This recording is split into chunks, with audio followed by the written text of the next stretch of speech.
Tēnā koutou katoa and welcome everyone to this joint Tāhono and community research webinar. So let us begin with a karakia to open this session. Tuia ki runga, tuia ki raro, tuia ki roto, tuia ki waho, ka rongo te ao, ka rongo te pō, haumie huie tai ki e.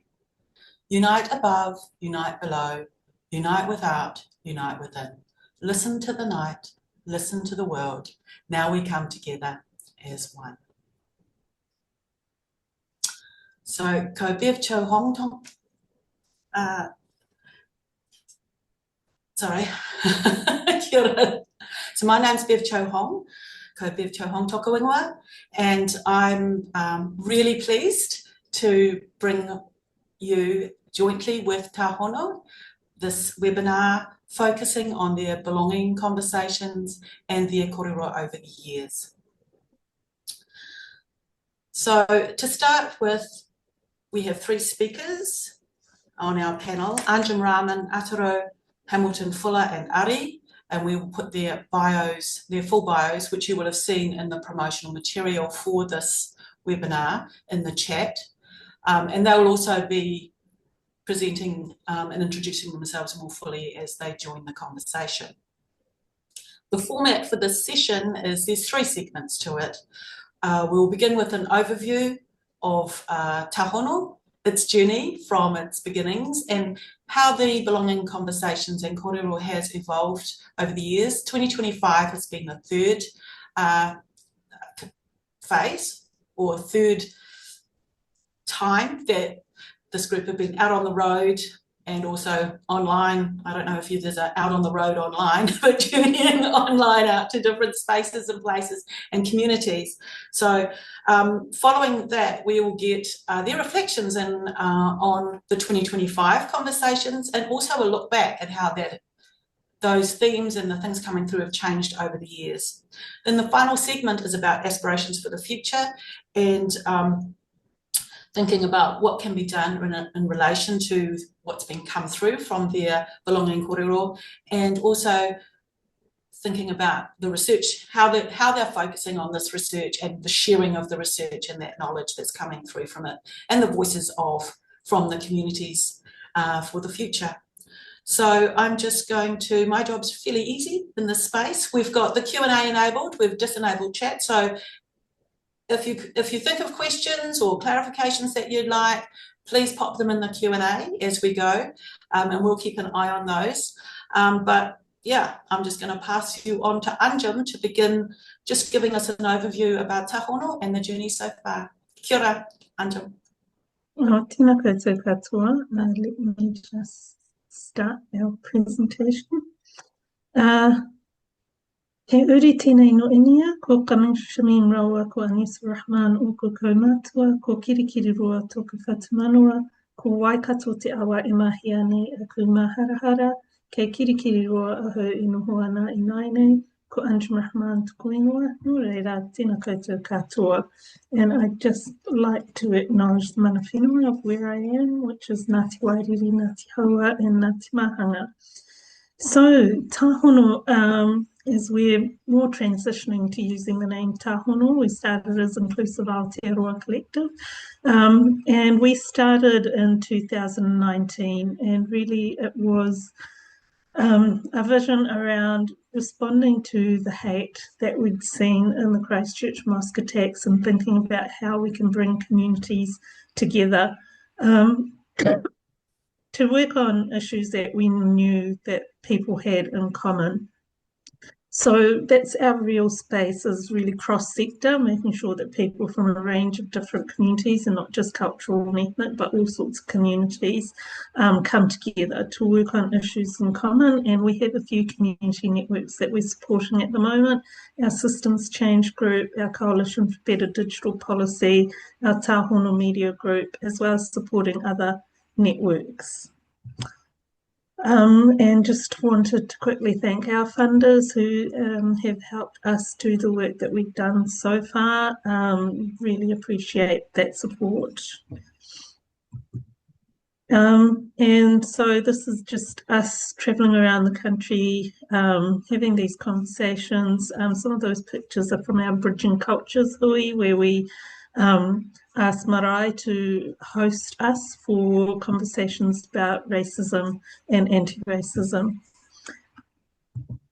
So the Belonging Conversations, we started these in 2020, and it was very apparent early on in the project that before we could begin our work of looking at the issues that people were going to be working on, we needed to go out into the community to talk to them about their sense of belonging in Aotearoa. And so we did a huge road trip in 2020, visiting 45 towns and cities, and we also did the online conversations because, as you'll remember, it was COVID that year and people couldn't meet in lockdowns.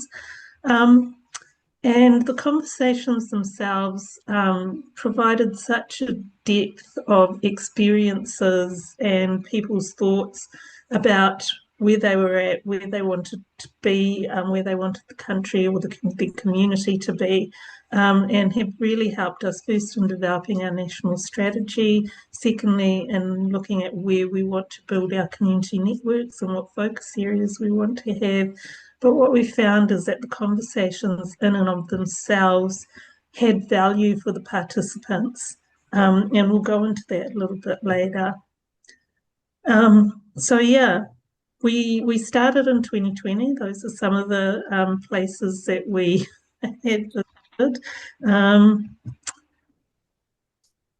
gosh, some terrible photos of me. Sorry to inflict these on you. So in terms of the conversations, we were very careful about the way we designed it and we tested them. First of all, we thought about power and where the power in the room should sit. And we were very clear that the power should sit with the participants and not with us. And what that meant was that we took as little time as we could and gave the majority of the time to the participants to give us their experiences. And we had these three questions that were sort of the framework for the conversation, but it really, within that framework, was directed by the participants as to where they wanted to go and how they wanted that conversation to be directed.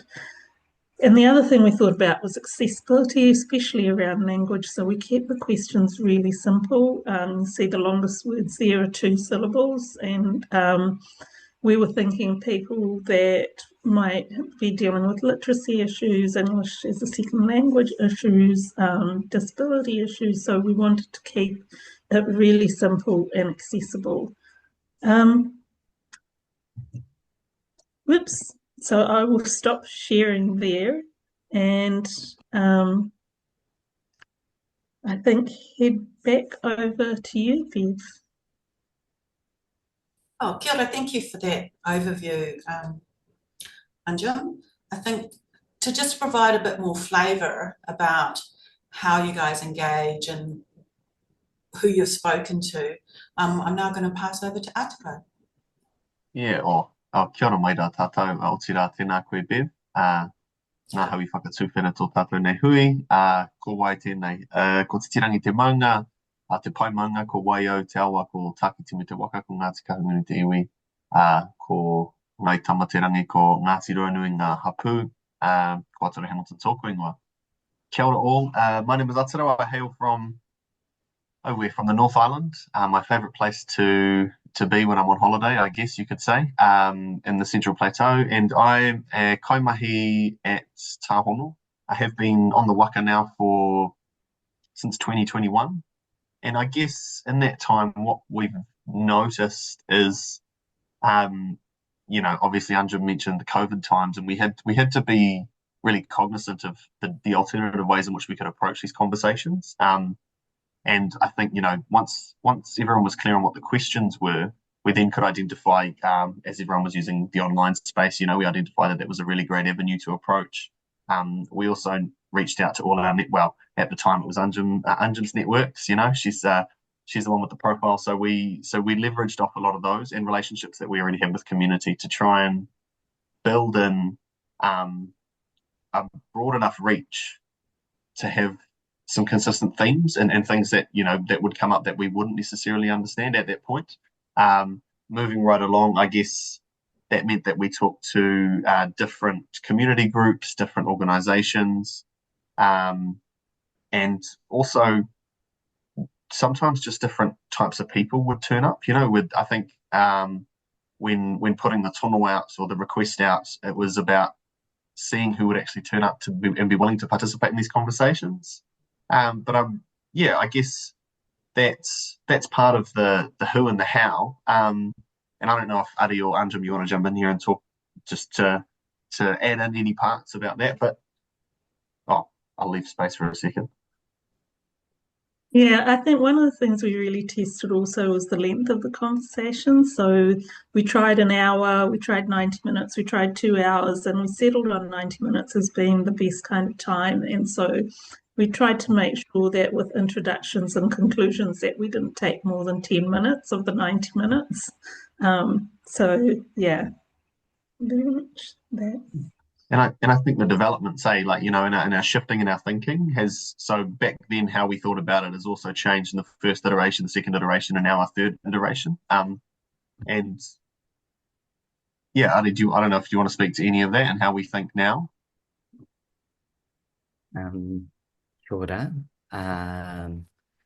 Just introduce myself quickly. So, tēnā koutou katoa, ko te mihi tuatahi ki kaitiaki e manaaki nei e tātou, ko toku pipiha tēnei, ko matatoa me tainu o ku waka, ko putoaki me taupiri o ku maunga, ko whakatāne me waikato o ku awa, ko Ngāti Awa me waikato tainui o ku iwi, ko Ngāti Pukeko me Ngāti Mahuta ku hapu, ko te poroporo tōku marae, ko Arifreita ahau, ko Ira Whiti me whakatāne ahau. Also hail from the clans Mackay and Macleay, Welsh hinterlands, and County Kerry in Ireland. Tēnā koutou katoa. I think just expanding on that a little bit, we have attempted to ensure that we are engaging across different generations, different spaces, and different voices, even if they are voices that aren't necessarily ones that we agree with. And that has been, I think, one of the real strengths of this body of work, and also one of the challenges as well. So I don't know, Ataru, if you want me to dig into the challenges a little bit. Yeah, well, I think, that might be a good time because then there are things to note. But So, one of the challenges that we have faced within that is being able to facilitate and hold spaces with people who hold very different views, and ensuring that when we're speaking to people, because we're leveraging our own networks, that doesn't mean that we are kind of stuck within our own echo chambers with the groups that we're speaking to. So we have gone as far out as a men's rights activists group. I believe that we have spoken to some gang whānau.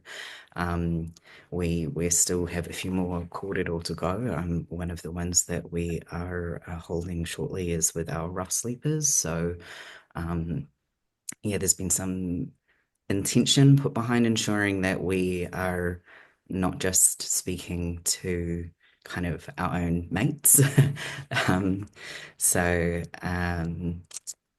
else has been? Within that, there's been challenges around sort of data sovereignty and data access. We've been asked some very, very good questions about how these stories are stored and who has access to them, and how we're protecting, particularly as we de-identify data and kind of decouple it from demographic data, how we are protecting the whakapapa of stories from Māori, and specifically this has come up quite often with takatāpui. And then sort of coming into the current climate, um, how we have been able to reach out to these more at-risk or more marginalized communities and keep them safe within that process. So we've also across this held public sessions, but held closed sessions as well for particular communities that sort of haven't been advertised on social media and have been more spread by word of mouth. I don't know if there's anything else that anyone wants to throw in terms of specific challenges. I think initially, one of the things that we found is it was hard to get the room warmed up, like right at the starting conversations. And so then we introduced a really deep dive whakawhanaungatanga because we realised that the one thing that everyone is an expert in is themselves and their own lives. And as they went out around the room talking about their own lives, and we would start ourselves and allow ourselves to be vulnerable to the room in a way that felt safe for us, that created the space and the opportunity for other people to be vulnerable. And so as they talked about themselves and their lives, and we would gently ask them to expand a little bit more and make them focus on how they felt and what the impact of events in their lives had for them. That really helped the rest of the conversation. It really helped to set the scene, create the safe space, and allow people to then open up over the course of the conversation. So, yeah, that was one of the initial challenges. But I think, yeah, delving into that whakawhanaungatanga space really made the difference.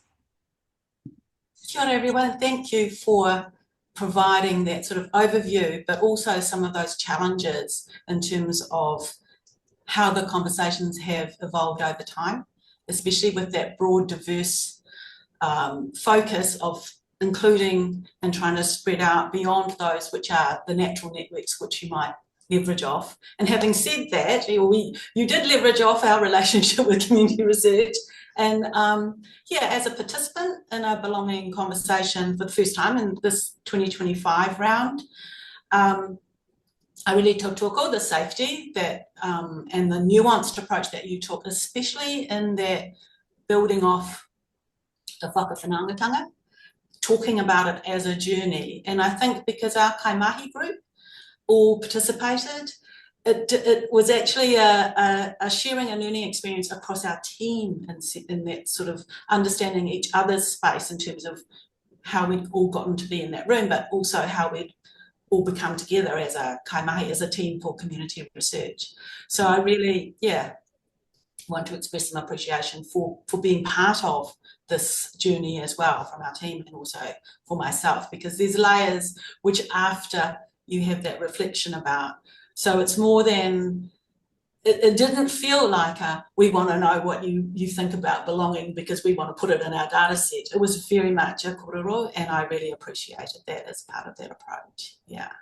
So, but what I'm going to do now is, because I think it's fascinating to hear what you've found in 2025 and also reflecting across the different years in which you've done your roadshow and talked across communities in Aotearoa.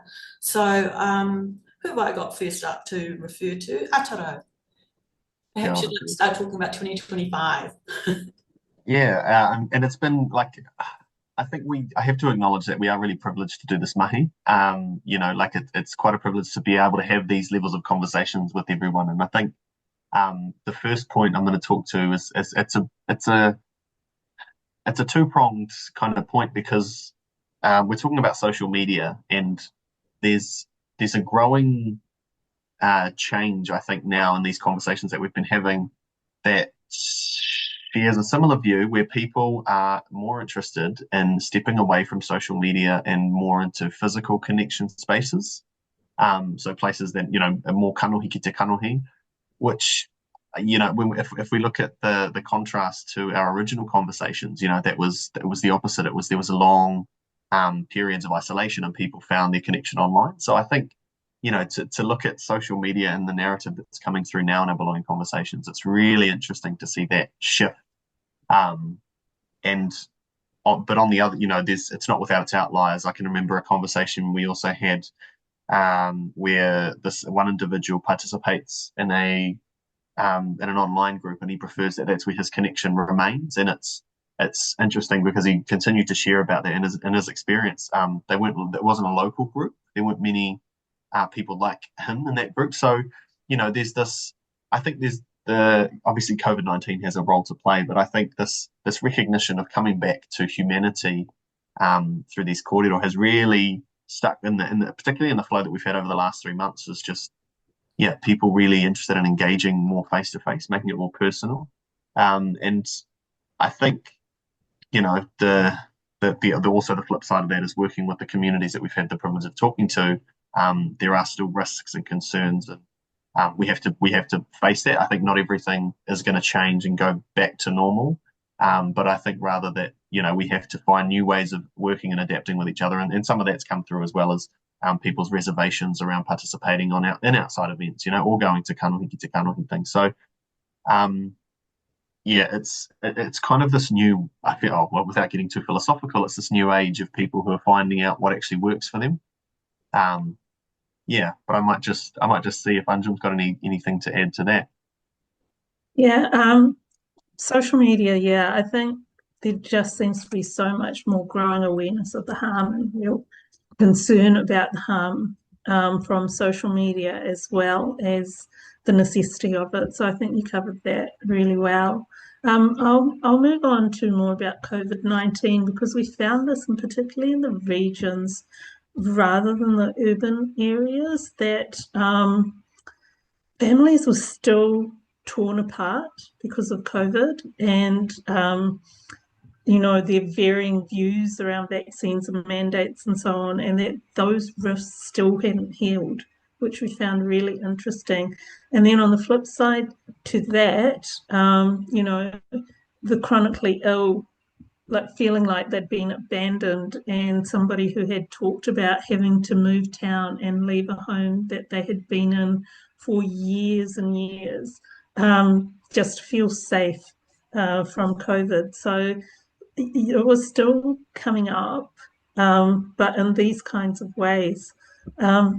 Another thing that we've been hearing about is poverty and difficulty in getting employment, and people who were talking about just how hard it is. And I think about the person that asked how she was supposed to live on $30 a week for food and $20 a week for petrol and still stay within the law, talking about people that she knew in similar situations being suicidal or not seeing a way out, trying so hard to get work, and over a period of 18 months not finding work.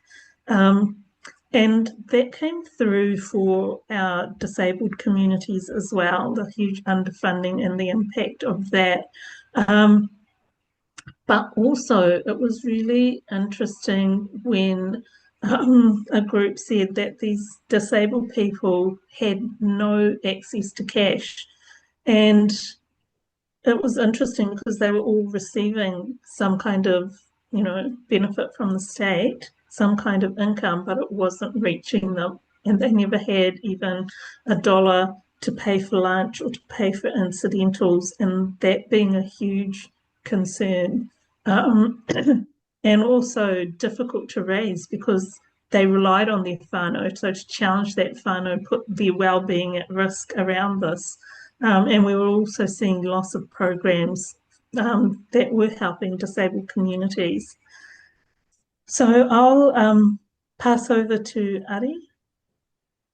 Ora. So one of the other things that came up in some rainbow conversations was that we had someone speak to feeling like age was actually the biggest barrier to belonging for them, because they were struggling to keep up with how rapidly language was evolving, and the politics were evolving, and within that they were finding that they were increasingly feeling excluded from spaces that they had actually helped create decades ago. So there was a real sense of there being intergenerational disconnect. And then within that as well, with the the political environment we're in, and internationally as well, the significant spike in harm towards rainbow communities. So sort of increasingly hearing from people things like "we keep us safe," and that being something where there's a real sense of quite strong belonging in some spaces, but it almost being like the only place where they feel that sense of belonging, and it kind of being, you know, us against the world outside of those very small communities. Pass across to you, Ataro. Thanks, Adi. And, you know, we have to, I think we have to acknowledge as well at this point that there's a heavy political landscape that's influencing everyone at the moment. And I think what we're seeing and what we've heard actually is that there's a lot of changes, and we can see that there's fiscal changes. But I think most importantly, what we're seeing, you know, is the harm to a lot of these marginalized communities who are already at the point of suffering. Like, I think if we look at more broadly, you know, policies being introduced that are impacting the kai for our tamariki in school, and things like that. But then also we look at the specific targeting of communities by the buy of as a result of that. So I think, like, there's a real undertone that people are noticing. You know, cost of living has come up based on the story that Anjum shared before, but also we worked with a community organisation whose role it was to deliver kai. And then when this new policy came in, there's now been changes, and fewer students are now receiving, you know, that this is their story around how it's handed over, but without the appropriate process. And so things have changed. It means tamariki have missed out, or the standards dropped. And, you know, there's all these concerns about community who can step up and do it better. And I think what we're hearing and what we're seeing kind of match. And so that's one thing I would talk to. I think as well it leads into rural places also kind of being forgotten about. We've gone to a few rural areas of Aotearoa now, and in particular, one place we went to where we heard it's now harder to be able to travel within a day to get to Whanganui-a-Tara, to get to Wellington. And, like, okay, that's, you know, what are the impacts later on? And so that means that, you know, that there are logistical things. If there's a slowdown logistically, then there are other impacts that comes with, you know, like tourism drops and things like that. So these are the other things that are occurring, I think, in the regional areas of Aotearoa. And that, I mean, that might change. I'm positive to assume that that'll change. But also, I think what comes with that is generally regions are often just felt like they're forgotten about. You know, there's this, the further away you are, I think, from the capital city, the more you're forgotten about. And so, yeah, I just think there's a real notion to echo the voices of those who are a bit further away, you know, rural towns and things like that. What else do I want to talk about? I guess that, you know, it all just kind of builds onto itself. And one of the things that comes with, you know, this is probably just the flow of it now, but is the identity loss. You know, I think about the transition of urbanization of Māori, and I think what we're seeing is if people in reverse, people are moving to some places and kind of stripping away a sense of their identity. And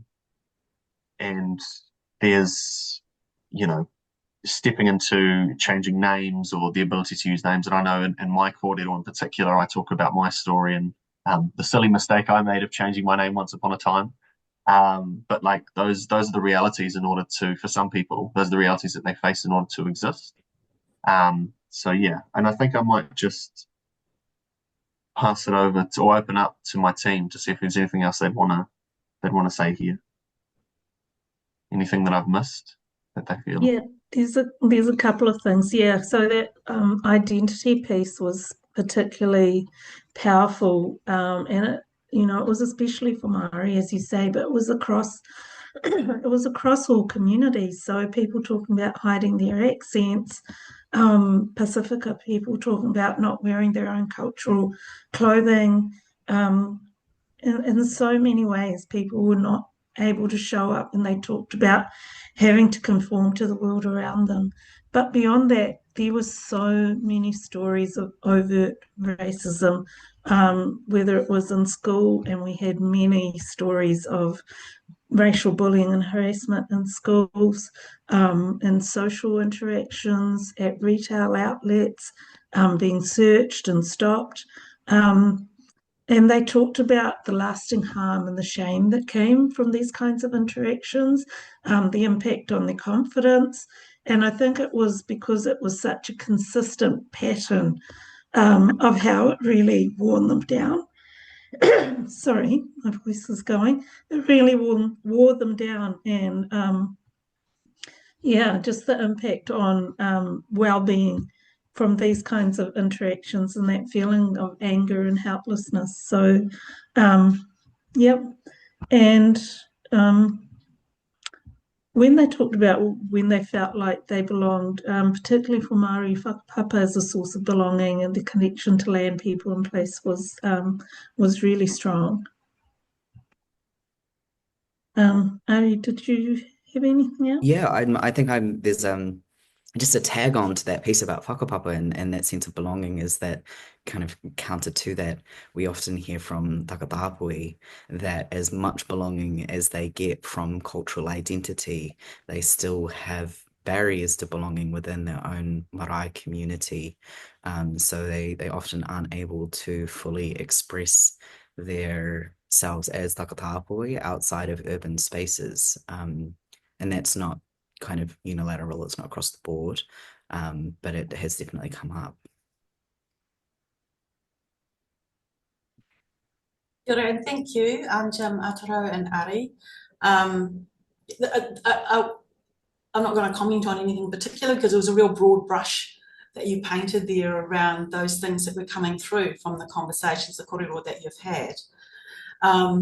I love that idea of a sense of solidarity within community in response to some of the things that are happening and emerging in this space. I just wanted now just to ask you about, maybe from each of you, any thoughts on what stands out as having changed over the years from the initial themes coming through in 2020 through to 2025? Are there some sort of more obvious shifts which you'd like to comment on briefly? I'll start. I think one thing we found is that, as we did the conversations in 2020, 2022, and now, that people do talk to what's top of mind sometimes. Like a lot of them do go back into their own historical narratives. But so in 2020, people were talking about Black Lives Matter when that happened.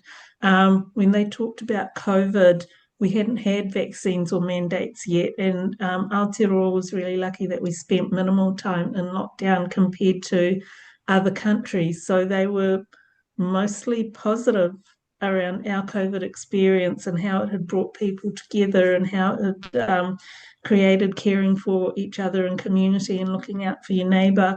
So it was really interesting to see the shift after that experience some years later. Last time I feel like we had a lot more of the workplace discrimination stories coming through. We haven't yet had as much of that, and they've been more focused on social interactions and so on. But there was a couple, but it wasn't as strong and as common as people were talking about.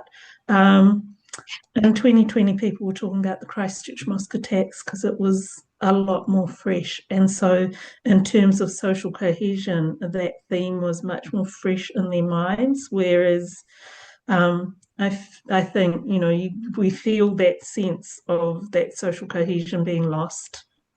It's not there, and people are feeling so much more tense, so much more divided. Ata, I think, did you want to add? Yeah, just kind of echoing what I'd said before around, the way in which the narrative changes kind of every 3 years around the government. And I think the notion of being forgotten about is just really it's come through a lot more. Is probably all I would say. I think in addition to that, without repeating myself, Ari, did you have anything that you wanted to? No, well, I mean, interestingly, I've only come in these last ones, so my experience with these kōrero has sort of just been here. But I'm, within my own social circles, definitely there's a real sense of overwhelm kind of on all fronts occurring, and I think that's definitely coming through in the kōrero that we're having as well. That kind of everything is happening everywhere all at once, and you kind of don't even know what to approach first. Yeah, I think that's I think, if there was people were feeling unsettled in 2020, but that sense of feeling unsettled was more about this big thing, this big new thing. Well, it was new for our part of the world, of course, because Asia had gone through SARS-CoV-1. And so they had, this was a second round for them, so it wasn't as different. But for us, it really was. So, it didn't feel as unsettled, definitely, as much as it does now. Yeah. And one of the things, just quickly, one of the things that was said at one of our recent conversations, was around curiosity and kindness. To lead with curiosity and kindness, then the world won't fall. I feel like you can't go wrong when entering a conversation with those two intentions. And a participant had said that to me, and I thought, wow, that's really interesting. The kind of the level of, I suppose, the way in which we interact with people and how we turn up to these conversations. Anjum's talked about the time that we have for leading and whakawhanaungatanga, but yeah, I just think that was interesting. Kia ora, I'm just going to pose one of the questions which has come through, and I do encourage as we go through for the audience to just pop any questions you've got in the Q&A. There is a question around, and I'm just going to frame it a bit broader than the actual question, but whether there was anything that came through in terms of interactions with government services or systems, for example, police or social services, in terms of what came through in the kōrero. And in the next segment, we're going to talk a bit about aspirations for the future and suggestions about what can be done. So this is a two-part question, so we can talk about the latter part a bit later on. But just, were there things that came through at all, even in 2025 or prior to that, around that navigating the system? We'll just call it that. Did you want to go first, Tata? No? Fine. Okay. In 2020, they did talk a lot about various different government departments. So, we had people absolutely in tears, sobbing sad in terms of their dealings with ACC.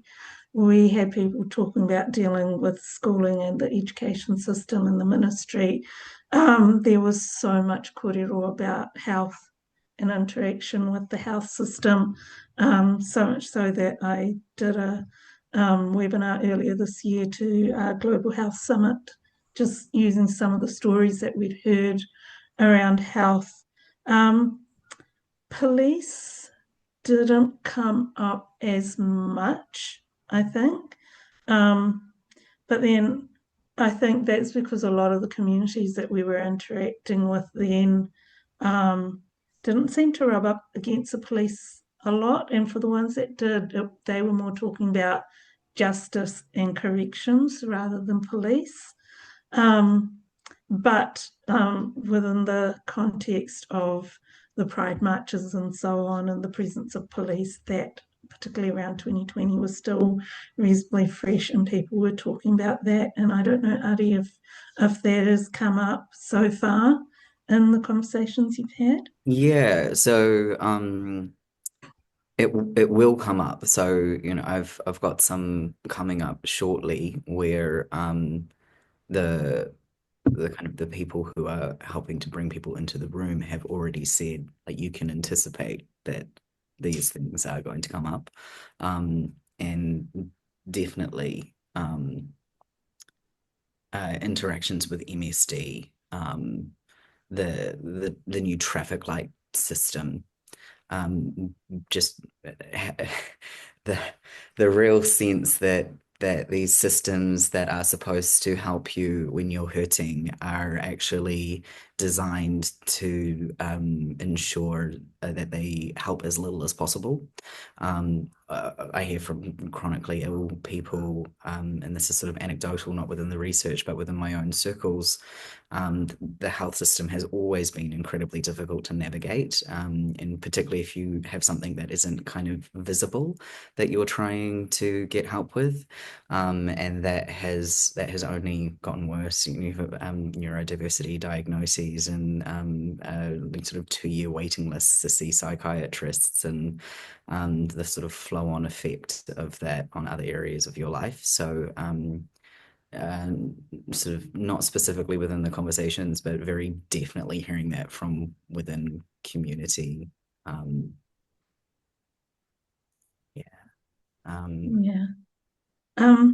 We did run another series of conversations called the Bridging Cultures Conversations that had a similar format, but with a lot more of, we started with the pōwhiri, we talked about te tiriti and history, local mana whenua history, and then went into people's experiences of racism, and that the police definitely did come up there in terms of profiling and discrimination. But I think generally, thinking back on it, people also talked about not reporting. And I think that came up quite a bit of there's no point, they don't do anything, nothing happens, and a real sense that the justice system wasn't for them, because it didn't seem to work for them. I'm just going to follow on with a further question that's popped up around connection with children and young people, Rangatahi, as part of your Belonging Conversations journey. And the question is especially around children who have parents in prison. So I don't know whether there's an overlap there.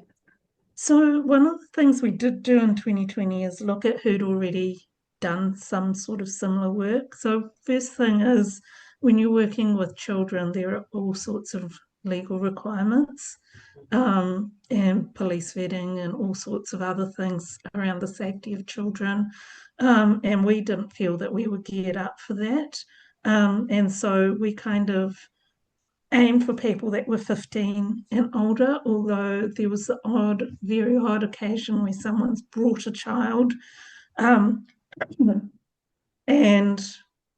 the only one where the child stayed, because generally we discourage that because people disclosing family violence, sexual violence,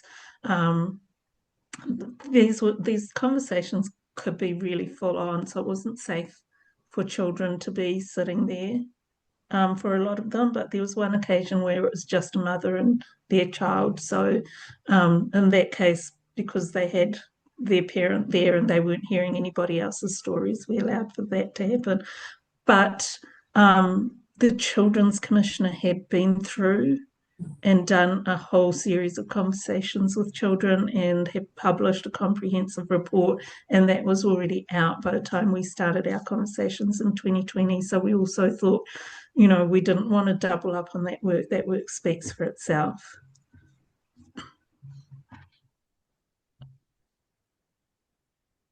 Okay, so I'm actually going to move us through to the next phase and segment of the webinar now. Thanks Anjum, Ataro and Ari for raising some of those areas, but also responding to some of the questions that come through. There are some further questions, but I think if we move on and cover off that whole frame of reference for the webinar, and then we can come back to some of those. So thinking about aspirations for the future and suggestions for what can be done, I'm going to pass that, and then I'm going to ask you a bit about the sharing of the research, because I see we've got a question about intention to publish in the future. So just coming back to aspirations for the future and suggestions for what can be done, who would like to commence that? I'll start on that. And as I alluded to more towards the introduction part of this piece, one of the most common things we heard was we need to have more conversations like this. And throughout the Belonging Conversations series, people would say things to us like, I've never talked about this to anyone else, or I've never sat down and had such a deep conversation with a group of people like this, and just being able to be in the room and hear other people's stories and viewpoints and what they gain from that. And also there was a sense of bonding that happened within the group. And so where people didn't know each other, several times we'd see people taking each other's numbers. There was a sense of like, I know this person now and I feel a connection to them. So I think that was, people were saying that they wanted more of that. But the most common thing that came up was education about civil society, how we live and work together as a community, how we celebrate each other's differences. And people would say we've got to start at kindy level. And, other people talking about getting it into institutions, into hospitals, but this just broad need. And I think from across a whole range of communities, people saying, I just want people to understand me. I just want them to understand who I am and what my needs are, like the Tourette's people, or, all these, like from the Muslim community or so on, just understand who I am, came through really strongly. Yeah, I'll pass over to you, Ari. Yeah, so one of the things that came up in a rainbow group was a desire for kind of reconciliatory spaces. So, when there has been rupture inside communities, actually being kind of intentional in bringing those people back in a restorative process, and having and it is. I don't think it's unique to the rainbow community, but it is a particular issue of the community, is the intergenerational transfer of knowledge and of our queer histories, and so providing spaces where we can learn from each other. And not just in one direction, but like that kind of in all directions of sharing our experiences and sharing our histories, to increase that sense of inclusion. Came up. Can I just tag on to that, Ari? Aye. I think, in order to do that, what we need to have is, or what we don't see anymore that we need to have get back is this notion of third spaces. Places that where people can gather and meet and have these types of conversations and reconnect in the way that they used to, and places that would, halls, churches, not necessarily how they are now, but how they used to be. I was just saying before the call, I remember the days where everyone would just have their birthday party at the community hall. You'd be there, set up your venue, and then you'd be out for after 4 hours. All the kids would be tuckered out, and you'd go home. And I think that's what brought people together, and a little more of that wouldn't go amiss. But also in that, diving deeper and kind of following on, listening, nurturing, and respecting as kind of values when we have these conversations with each other, when we do step into spaces where we're sharing space with people, the human qualities that we've lost touch with. So asking people, how are you? And the response isn't immediately about what my professional life is. Rather, it's about my personal life.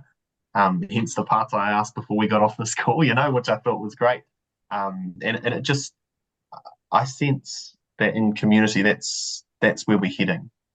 Based on the conversations that we've had most recently, I think that's where we can aim for, is reopening physical places, but also reopening ourselves to the idea that we can have these conversations, and yeah, again, leaning into that curiosity and kindness.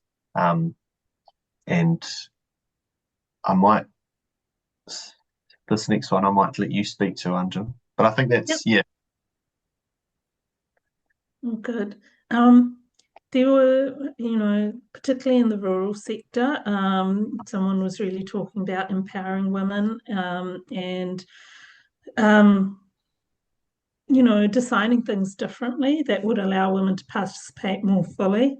There was an interesting idea about sharing the buying of houses, because housing and access to housing came up as part of the conversations people were having around poverty, and whether they could do that together so that they could get into the property market. And then, I'll pass back to you, Ata, on the pathways. Yeah, because we also heard we also expect that like there are these established pathways to connect with Te Ao Māori. And interesting actually that you've got both Ari and myself here, because we can talk about what that currently looks like, and then more aspirationally. So Ari, I invite you. Is there anything you'd contribute today? This is a chewy one for me. I've actually just recently moved home to my own whenua, and I'm the first person in 5 generations to live on our own whenua. And so there's some really interesting conversations happening at the moment about what information we share online, and conversations about should some of our stuff be closed practice. And it's a really interesting one for me because yes, and also I'm very, very conscious that all of my pathways have come from information that has been very, very generously shared with me from people outside my whānau, that I've been able to bring back into my family. So yeah, there's some really, really interesting conversations happening in those spaces, I think. But it's just not easy for anyone, I think. But what we want to do is try and strengthen that within community. Part of our role in having these corridors to navigate and establish some of those and what that could look like and how we support that. And I'm mindful that maybe this next point will come as a surprise to some, but I think the last thing that we'll talk to is the older generation, our kaumātua, and how we look after them.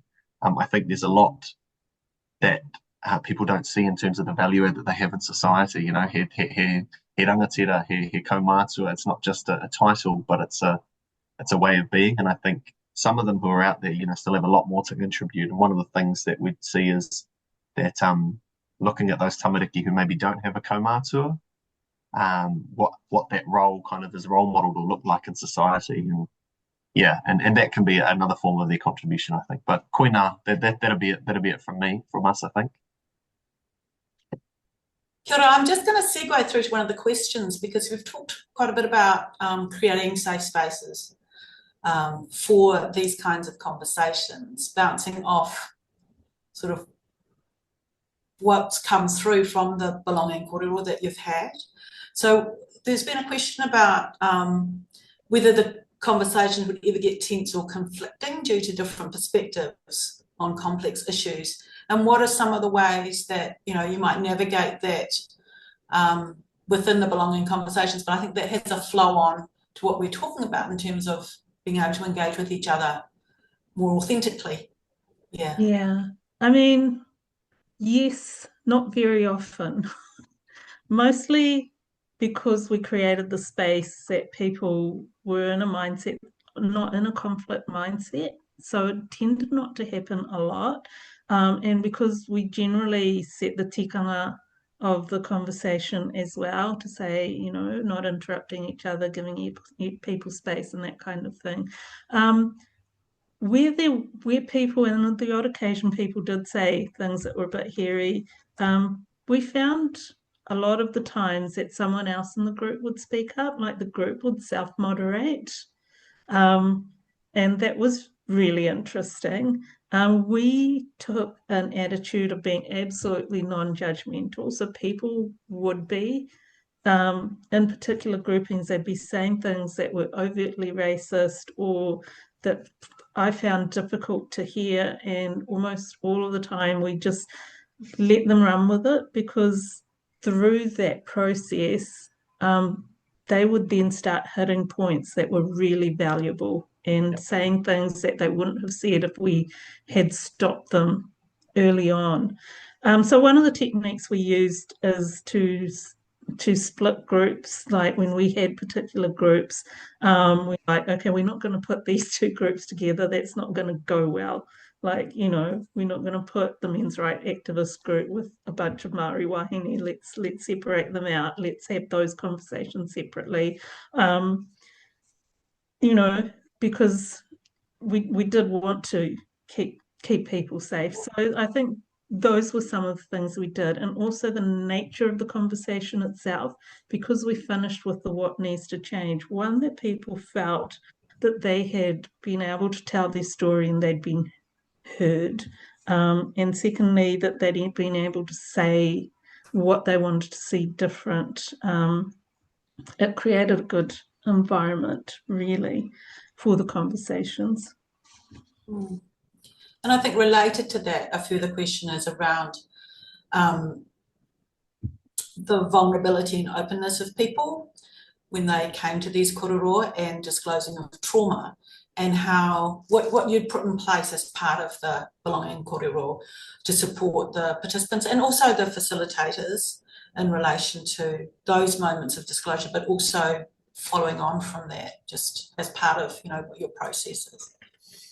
Yeah, so for some of the hui, we organise big hui where we would have several facilitators and tables going at the same time, and for those we actually paid for a counsellor to be there. For our Bridging Cultures hui, we always had a counsellor so people could go out and have a chat with them if it brought up anything. We always gave them permission to leave the room or leave the conversation if they were finding things that were too much. We provided mental health information in terms of the 1737 line, like when it was just one group. Sometimes we would check with the group that was hosting the conversation whether they had EAP available or free counselling available. And then the group also would awhi each other. So we'd also, within that conversation, give space to the person, their emotion, awhi them as well. But yeah, we were very mindful that it was going to be bringing up a lot of stuff and being careful to give space to it and to allow people to receive the support they needed within the group, which was generally very forthcoming. Kia ora. So I'm conscious of the time, we're now at 1:01. So I'm just going to shift us to the last part of the korero around sharing the research, and just noting that there has been a question about intention to publish and the potential for that to include academic journals. So who have I gone? Ari, I've got your name down here on my run sheet. Sure, Dana. So I'm going to pass over to you. So as it stands at the moment, the 2020 Conversations, a wonderful researcher has done sort of a thematic analysis on all of those korero to date, and you can go onto our website, and under the research tab, you can go in and you can click on the different questions and then navigate through the sub-themes and just kind of potter through and have a look and go, oh, that's interesting, and then see clippets of stories that have been de-identified. So the stories that people have shared with us, we can share with others safely. But that's kind of how that stands at the moment. And then we are, as we wrap up these korero, passing them across to two researchers who will similarly do thematic analysis, and then also we are hoping they will create a report for us as well. That is something that we will be able to share with other people. And the two researchers that we are handing that over to, one is wahine Māori, and one is an ethnic minority community member, which we thought would be a good way of kind of honouring the breadth of the voices that have shared their stories with us.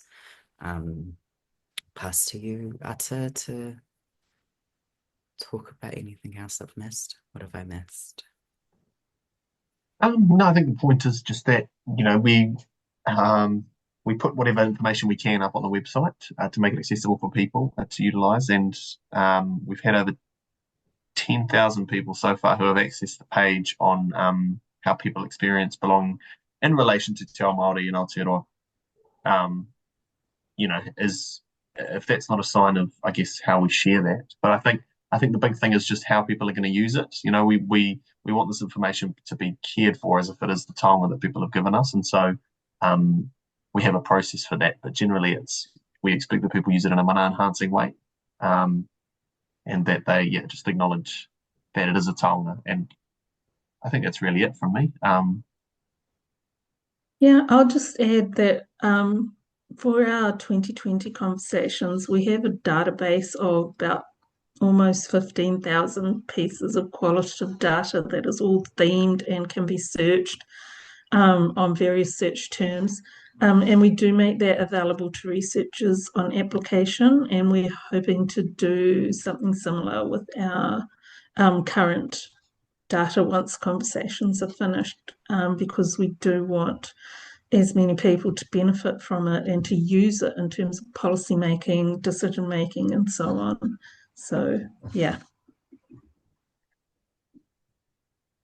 Yeah, so I'll just tag onto that and be like, so that like anyone can request access, but there is also an application that comes with that where we kind of go, when you request that access, there are commitments that we expect around how you are using that. So it kind of just need to be within the kaupapa, and as Ata mentioned, to be used in a mana enhancing way. So yeah, well, there's access. It's we're holding that within being kaitiaki of these stories, not owners of these stories. Actually, in relation to that, is it possible just to describe a bit more the scope of the research mahi that is envisaged with the two researchers that you mentioned, just so that people get a sense of what's within that frame of reference, if they've got thoughts of how they might like to think about, contacting you guys for research projects they might have in mind themselves, or articles that they might want to bring together.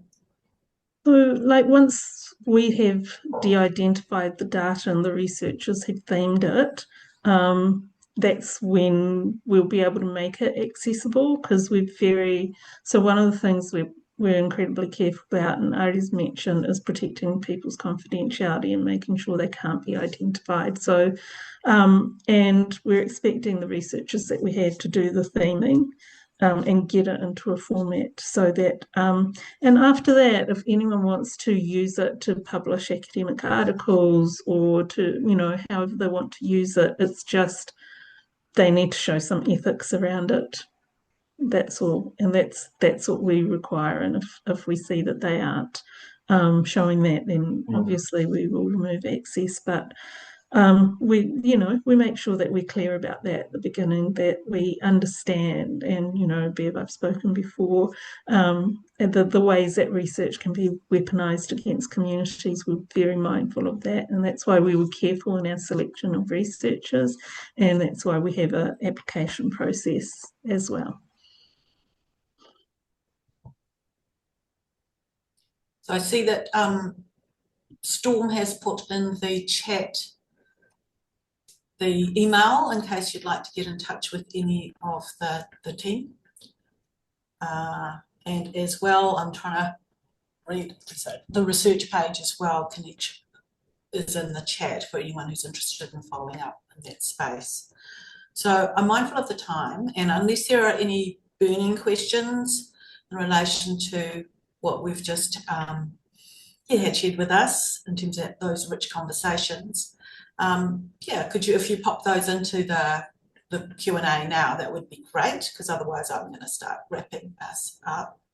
I think there is a question which is for a specific kind of response, and I'm going to ask it because, and then just connect up with whether that's something that you can respond to, or whether that's sort of outside the scope of the mahi that you're doing, which is police racism and bias against ethnic communities in Aotearoa. What kind of help can someone who has been portrayed as aggressive by the police solely because of their communication style get?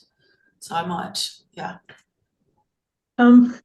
I think that's really out our scope. It's not the kind of advice that we would be giving to our communities in terms of, we're more community development and advocacy. And I do understand that can be a really difficult question. And so I think in the first place, possibly, you can try the institutional route and the Human Rights Commission. You can try community routes and look at some community organisations, perhaps Belonging Aotearoa, or similar organisations in the settlement support space, or look at there are ethnic community organisations. I know the Chinese and the Indians have really strong historic organisations, but various other communities like Filipino and so on also have strong communities. If it was during a workplace, if you're connected to a union, they might also be able to help. But yeah, that isn't the kind of advocacy that we would do directly. If there's anything that you wanted to add, Aotearoa? I would just say probably if you are taking the institutional route to look at getting in touch, they usually have an ethnic liaison officer or an iwi liaison officer, depending on the area and their responsibilities to maintain those relationships with the community. So, yeah, if you are taking that route, otherwise, I think no, you've made some good suggestions. Ari, do you have anything you want to add?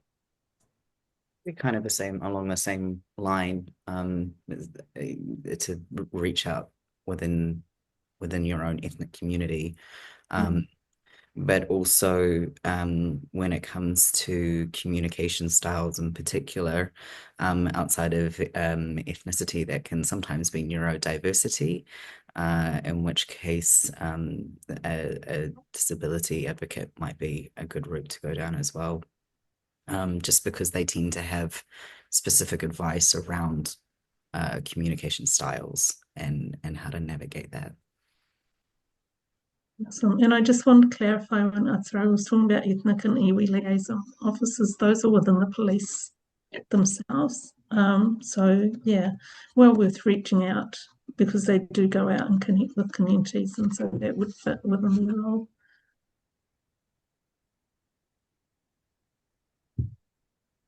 Kia ora, and thank you guys. I noticed that we're now our time is kind of very rapidly past actually, and I'm also conscious that after this webinar, my brain is going to sort of start retracing the korero that you have shared in this webinar, and it's going to touchstone and fire off other thoughts moving forwards, which I think is especially timely given the Helen Clark Foundation's report, where they're sort of starting to take that journey of thinking about social cohesion and providing